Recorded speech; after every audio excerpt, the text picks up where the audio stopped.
نبدأ بسم الله الرحمن الرحيم، ونثني بالصلاة والسلام على أشرف الأنبياء والمرسلين. شيء عجيب وطبعك ما حصل، وأحبك لو تغيب وراضي بالأمل.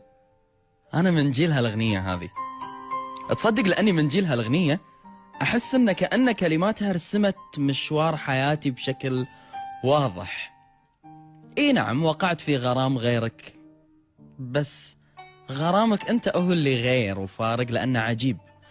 إي نعم، الدنيا تلاهي ومشاغل، وممكن أن أنت تلهى وممكن أني أنا أنشغل، بس راح أظل أنا متعلق فيك، وعلى أمل بأن في روتينك المزدحم تلاقي لي وقت فاضي، لو كانت دقائق بسيطة بس تتبادل فيها الكلمات الحلوة، عيونك وعيوني حتى بدون كلام. صدق حتى وأنا قاعد أتكلم عنك صوتي مبتسم غصبا علي، أنا مو بكيفي والله العظيم. ما أدري أنت شنو، أنت سحر، سحر وايد عجيب.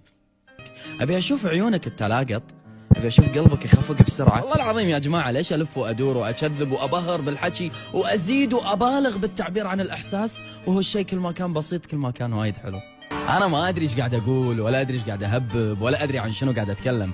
أنا اللي أدري عنه شيء واحد، أنا من جيل انولد عشان يحبك.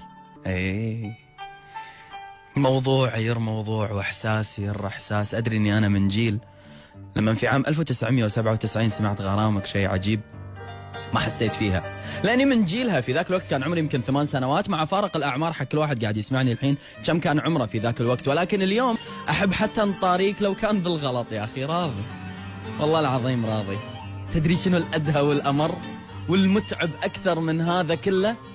إنك تدري إني في كل كلمة أقصدك. يا التعبان والتغلى، يا التعبان. والمصيبة شنو؟